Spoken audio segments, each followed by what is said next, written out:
The nation of Egypt has been in recent years, well, looking a few years back now, but it has been a particularly difficult and dangerous place to be a Christian, and yet it has one of the oldest churches in the world. Joining us on the program now from Barnabas Aid, Stephanie Johnston. Stephanie, kia ora, good morning. Good morning. The lovely day here in Auckland. Yeah, not too bad for a spring Monday. Now, when it comes to the Egyptian church, this has got a pedigree. You know that the church in Egypt goes back, well, a lot further than most denominations. It would be fair to say.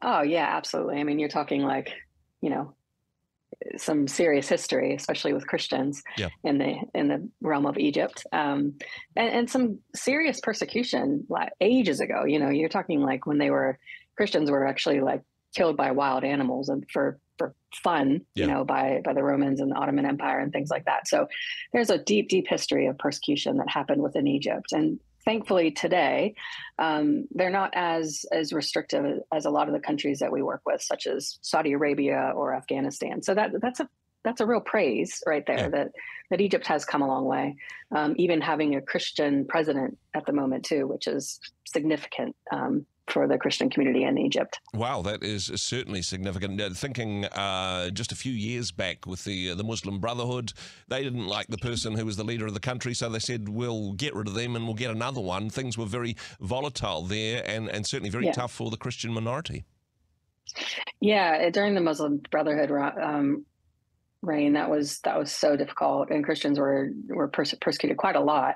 But we've seen some significant advancements in Christian religious freedom. Once the president Al-Sisi came into his rule, he's got a lot of protection for the persecuted church, and so and quashing the Muslim Brotherhood was a big part of that too. So thankfully, that part of persecution is kind of in the past, but there still is quite a lot of, you still have ISIS who are targeting Christians, the Coptic Church in Egypt still. So, but most of the persecution happens on the kind of the rural community level. It's not really from the government, which we've talked about some countries that are persecuted by the government, such as Myanmar, which we talked about a few weeks ago. But yeah, with Egypt, although there's only 10% of the population that's Christian, so it's still a minority in that, a lot of the persecution happens with systematic discrimination. The taxes that they pay go to building Muslim mosques and schools and universities, and nothing goes to Christians. So there's that kind of persecution that happens as well. 10%, I mean, that's relatively small, but I mean, that's quite high compared to other Muslim nations. And I suppose even though the Muslim extremists aren't in power in Egypt anymore, they're still a part of that society. There is still a tension between the Christian community and those within the society who believe that the Christian church shouldn't have a right to exist, I suppose. Yeah, and that's part of it, is that Christians are now allowed to build churches. But the other thing that really breaks my heart too is how women suffer quite a lot with being targeted by extremists. There's a lot of that happens in these countries where Muslims are the dominant, where they try to get Christian women to convert. So that still happens quite a lot. But in regards to the churches, since President Al-Sisi came into, to his role, he's been actually giving them more legal rights and licenses to build churches. But the flip side of that is that when that happens, that really does make the extremists quite angry. So you've got the two sides of one coin kind of thing. Exactly. But hey, lots to continue to pray for in that regard. And I know Barnabas Aid doing some practical stuff on the ground. You mentioned women in particular who are impacted by this persecution. You've got something specifically helping to empower women within Egyptian communities. Yeah, women and young men, because like I said earlier, because of their faith, oftentimes they don't get good jobs. It's really hard for a Christian to get a government job. And when widows are the only breadwinners, it's even more difficult for them to maintain some kind of level of taking care of their families. So what we are doing is helping them start practical businesses, such as grocery stores, or small stores, not a whole grocery store, but just those little shops on the corner, Yeah. kind of thing. And then sewing projects and all kinds of things, which are giving women the ability to be able to make money and support their families.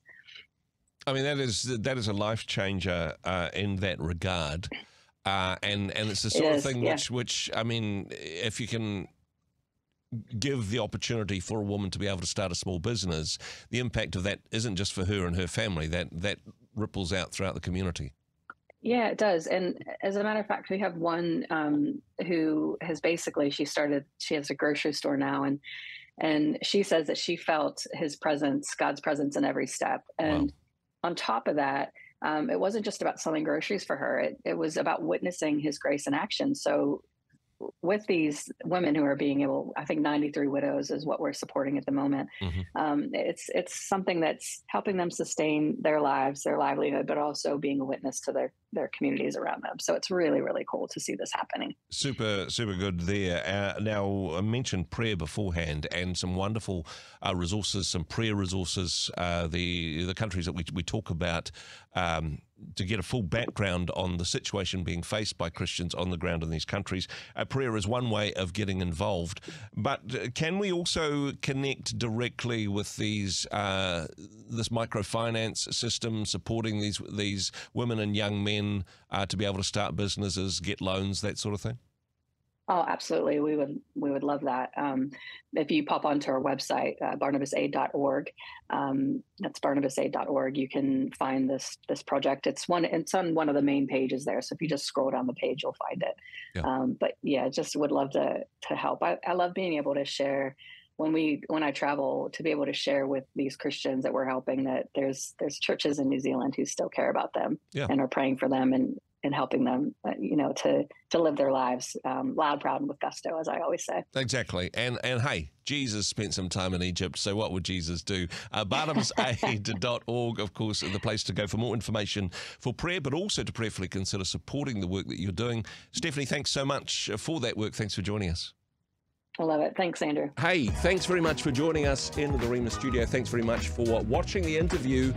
It's kind of nice to have an audience, actually. And if you did like what you watched, then do give us a like, do give us the thumbs up. And if you'd like to see more interviews like that one, or perhaps even better, subscribe and those interviews will come straight to you. Don't forget to turn on your notifications, and we'll see you in the next one. Cheers.